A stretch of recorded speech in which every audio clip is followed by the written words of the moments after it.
yamukuyitira yakuyitira oli abadde atwala essimu.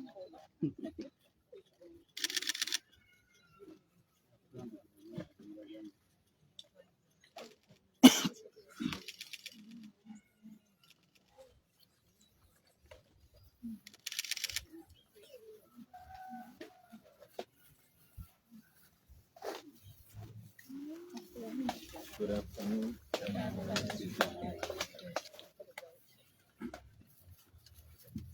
And can I limit your work?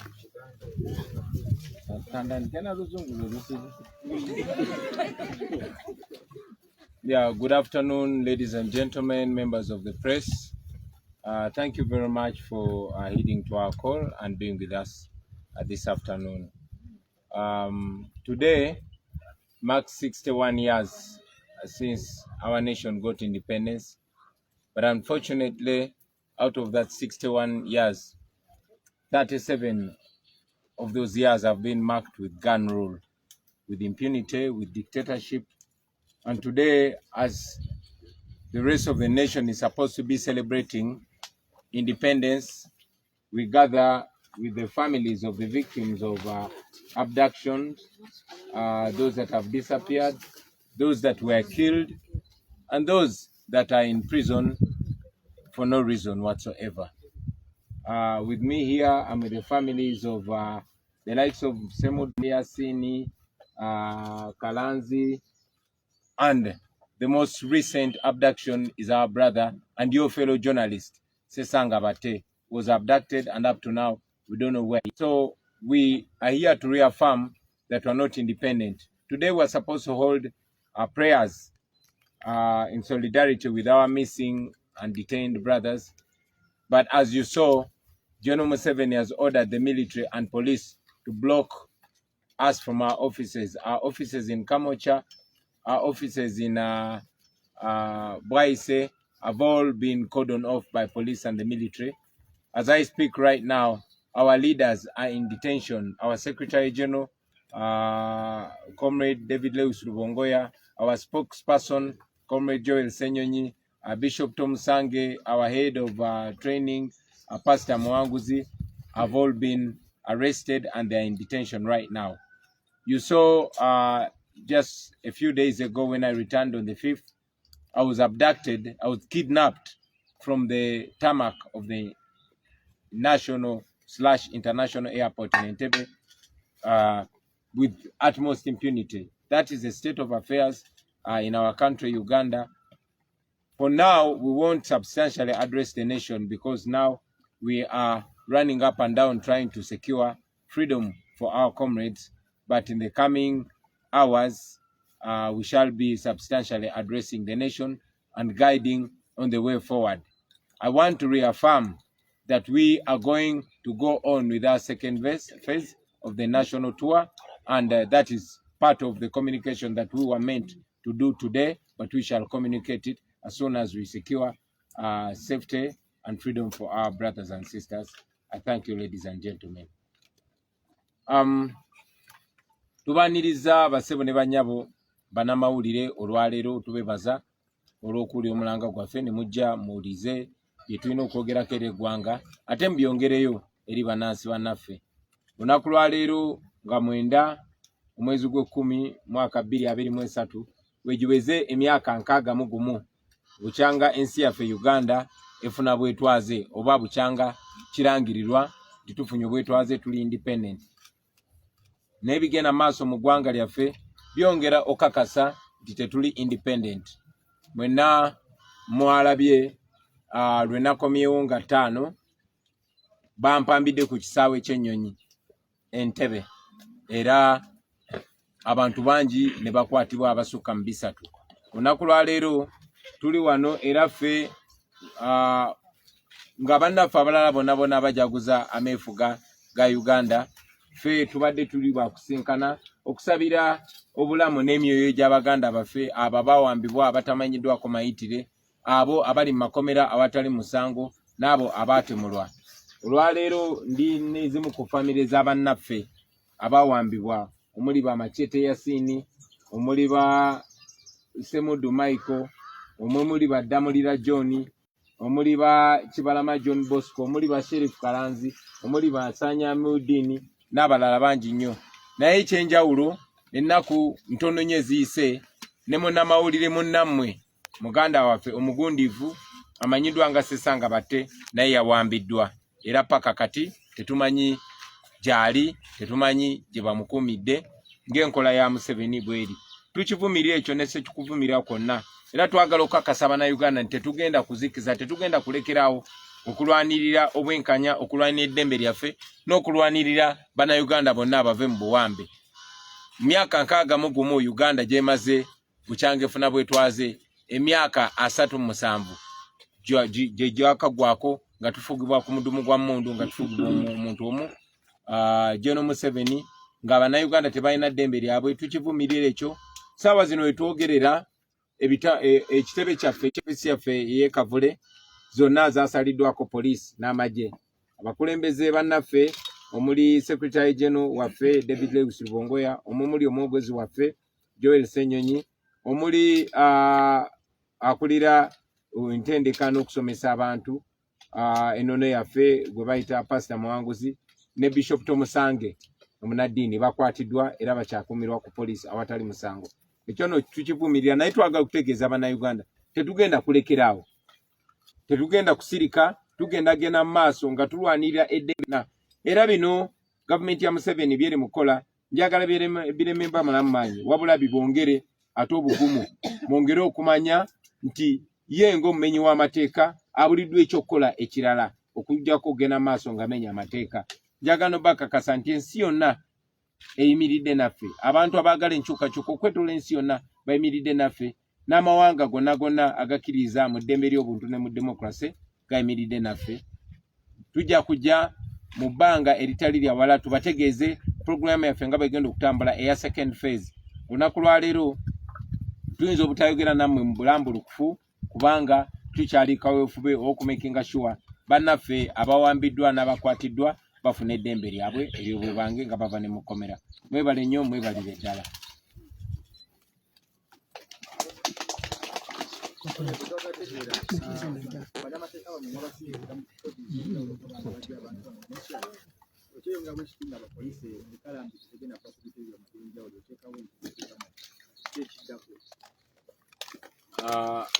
Bannamateeka baffe baabakanye dda n'omulimu ogw'okumakinga sure bataasa baganda baffe obajja mu nkomyo. Si Kira Road wokka ne mu bitundu by'eggwanga eby'enjawulo, kubanga tulina information tibagenze bakwata n'okuwamba abawagizi n'abakulembeze ba NUP okwetoloola ebitundu eby'enjawulo, si mu Kampala wokka.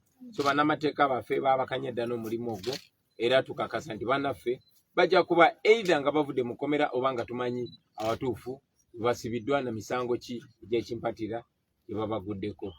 Ekya poliisi n'amagye okulemera ku bitebe byaffe, tetusobola kubuulira mumenyi w'amateeka ate ng'alina okukuuma amateeka di wagenda kuddamu nsonyi na kuddamu buntu bulamu.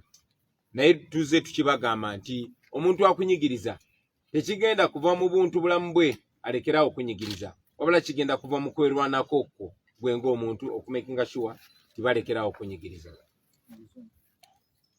Nawe kibuuze mu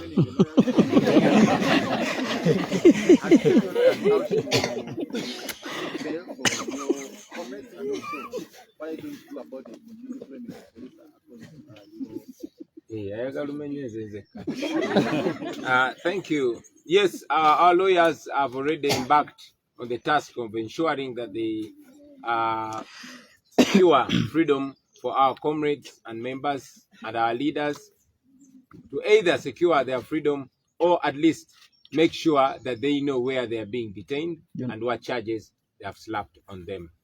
But we assure that all our comrades will soon be free because none of them has committed any crime whatsoever. About the police and military deploying their men on our offices and whether or not they will leave anytime soon, we cannot know what is in the plans of our oppressors, but we've constantly been told that freedom cannot be given freely to the oppressed, it must be taken. So we are not appealing to the conscience, to the moral conscience of our oppressors, because they have zero. We cannot depend on the morality of our oppressors to stop oppressing us.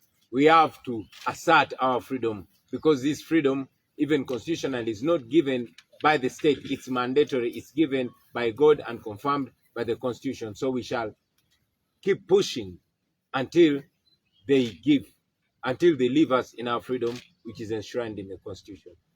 Yes, yes, His Excellency. Do you still believe these activities that are taking place in Uganda, apparently, individually, I think they are sponsored? What is your perception? Because they cannot keep torturing people left, right, etc., and no any other outsiders come in to take action like this. What's your perception? Well, we believe that these actions are inspired by fear, inspired by panic, and these actions are taking place because the people perpetuating them know that they are wrong, know that they are criminals, know that they are in office illegally. So they are only extending their downfall, which is clearly imminent. So yeah, while this continues, we continue to push not only locally but internationally. We know that many international powers that have been enabling General Museveni's government of blood and national shame are slowly but steadily disentangling. We know that very soon General Museveni and this criminal regime are going to be left alone. And that will be our ideal time to crush it once and for all.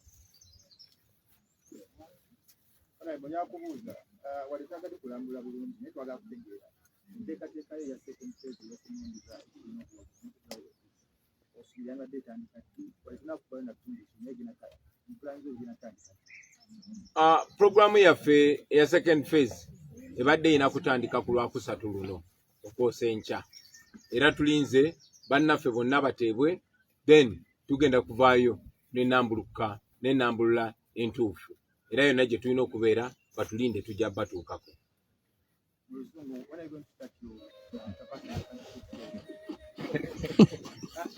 Alumanyi.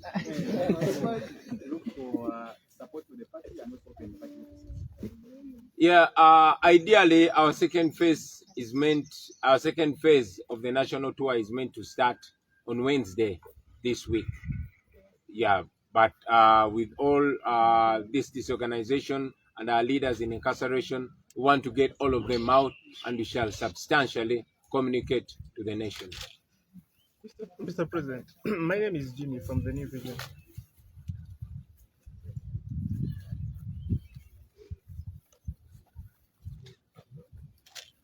Yes, whenever you start your plans of moving across the country on your programs of the countrywide tour, always threats of bombs come up. What is your plan this time? Because whenever you take to the street or move around the country, police comes up and alleges there are bombs. There is a bomb scare. ABCD. What is your plan this time? Part of our mission, our entire mission, our overall mission is to remove a dictator and have a free Uganda. But part of that mission is to expose the impunity, to expose the lies and the inconsistencies that have been in the Museveni regime. For a long time, since the days of their rebellion, they were doing terrible things and naming other forces and elements. But now we all know that all these have been false flag operations, that Museveni and his regime are the actual criminals. Yes, you mentioned that when we announced our nationwide tour, that's when they announced that there were bombs. Those bombs have not affected the concerts, they have not affected the crusades and churches, they only affect Kyagulanyi. That means these are government operations. These are Museveni operations, these are their criminal elements. So that should show us, bigger than what we're talking about, they should show us that most of the terrorist attacks are actually not, very distanced from Museveni and his criminal regime. And we should interrogate that further. Mu Luganda, yes, okyogeddeko nti buli we tuvaayo ne tugamba tugenda kutambula mu ggwanga olwo bomu bwesandika okutekebwa. bomu zaali tezitegebwa naye bwe twatandika okutambula mu ggwanga ne batandika okulangirira zibbomu bwe bazitega bwe bazitekulula ekyo no tekyatandikira ku mulundi guno neekubira mu biseera byabwe emyaka gy'ekinaana nga bakyali bayeekera era mujjukira nti ebintu bingi nnyo byabeerangawo ng'okutemula abantu kujja ne kubaawo ne bagamba abajaasi b'obo tebabase paka Kayindo Tafire bwe yavaayo amazima ne gamuserera n'ayogera nti bwe baatemulanga abantu bakyayise Obote. Ekyo nno kitulaga nti kisobokera ddala okuba nti bwe batega ne zibbomu zino nga bwe bazitekulula batiisetiise abantu.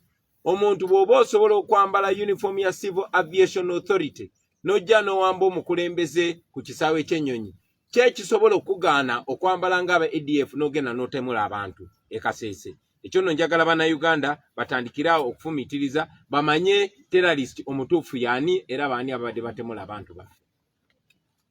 Yes, Mr. President, eri ttiimu y'abannamateeka b'ekibiina ekya National Platform batuuseewa eri abantu abaabuzibwawo, abaafa, abasibe n'abatannaba kulabika kati kumpi emyaka 2-3.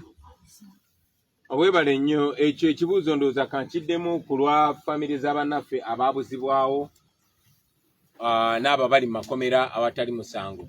Yes, kyanaku bannaffe abasinga obungi bali mu makomera awatali musango. Era ng'oggyeko amakooti ga wano ge tutalinamu ssuubi, Museveni twamwalawala ne tumutwala mu kooti y'ensi yonna gye bayita International Criminal Court. Era kati waliwo n'emisango emirala egyagala omuggulibwako. Nyina n'emikwano gyange oluvannyuma lw'okumpamba ku kisaawe juzi, waliwo n'emikwano gyange bannamateeka okwetoola ensi yonna baagala kutwala Museveni mu UN bamuguleko n'omusango omulala. Twesiga amakooti ga nsi yonna kuba tumanyi nti Museveni gaatya. Nabagambako bannayuganda nti gye buvuddeko emabega okulaba nti Museveni yatya okutucyankalanya nga tutambula mu okwetoola eggwanga, si kuba nti yali akyusiza empisa ze, ne kubanga akazito k'ekkooti y'ensi yonna kaali kamutuddemu. So njagala okutwala omukisa guno okuzzaamu amaanyi famire z'Abaganda baffe abaawambibwa, abasibiddwa makomera awatali musango, n'abo abaatemulwa nti tebinnaba kuggwa. Obwenkanya bujja kubaawo kubanga ekkooti gye tukolagana nayo ate yo y'amaanyi okusinga kano ka gavumenti ka Museveni ne babbi banne. Njagala obazzaamu amaanyi nti temugooka, temutya, temugwamu ssuubi, temwerabira abantu bammwe. Abo bantu bammwe, baana bammwe, babba bammwe, bataata bammwe, ne naffe Baganda baffe. Ekiri mu batuukako kye kisobola otutuukako n'okutuuka ku buli Munnayuganda. Tetugenda kulekeraawo, twagala muddemu essuubi nti ensi yonna eyimiridde nammwe n'ebitongole eby'amateeka ebyetoolodde ensi yonna nabyo biyimiridde nammwe. Temuggwamu maanyi, temulekerangaawo okubanja abantu bammwe, naffe tetugenda batiririra, tetugenda kulekeraawo kubanja Baganda baffe abo. Olunaku lujja kukya nga tuli nabo wano, ekyo nkibasuubiriza, tetugenda kulekeraawo paka nga Baganda baffe abo tubafunye nga tuli nabo. Your Excellency, one last one from me. No, the last one from me. You plan to embark on the tour immediately your members are released. You've been to the east, to the north, and to the west. We shall be communicating the detail. Today, it was mainly to talk about njagala olunaku lwa leero tuli dedicating oba tuluweereze Baganda baffe abo abali mu makomera awatali musango. Njagala olunaku lwa leero essira tuliteeke ku Baganda baffe abaabuzibwawo abali mu 10 awatali musango. Olunaku lwa leero erina kubeera independence, galina kubeera meefuga, naye geegana ameefuga ge mulaba. Meefuga gakuwamba baana b'abantu, babba b'abantu awatali musango. Meefuga ga butemu, meefuga gakuwa. Olunaku lwa leero mwe bannamawulire njagala kino kye bakwateko, sesanga batemu n'amawulire munnammwe bamwambye nga tewali musango. Ennaku 2 eziyise mwalabe bakuba bannamawulire emiggo awatali musango. So njagala nammwe mmanye tewali ayina ddembe okutuuka nga ffenna tulina eddembe lyaffe. Oyinza okuba ng'oli bulungi ng'oliwo, oyinza okuba oli mu mmotoka yotambula bulungi, oyinza okuba oli ne famire, naye toli bulungi paka nga ffenna tuli bulungi. Bana amala ono bajja kunona oyo, bana amala ono bajja kunona gwe. Tebalina gwe bassaamu kitiibwa, tebalina gwe bataliza. Tebataliza ffe bakulembeze newankubadde twalondebwa abantu. Tebataliza mmwe bannamawulire, tebataliza mulimi, tebataliza musuubuzi, tebataliza wa booda. N'olw'ensonga eyo ffenna kitukakatako okwegatta tulabe nga tutasa bannaffe n'eggwanga lyaffe okutwalira wamu. Twewonye bana abatemu, twewonye bana abatuju. Mwebale nnyo, mwebale ddala bassebo ne bannyabo. Banaye mwebale. mujja kumulekamu ne president ajja kubeerako ne family a few minutes nga tewali cameras. Nenda mutulekemu Titujja kuwa bite ndidi nti omusogo naenda eno bite. Kana mukobere mu lusoga mwina lukobye ya.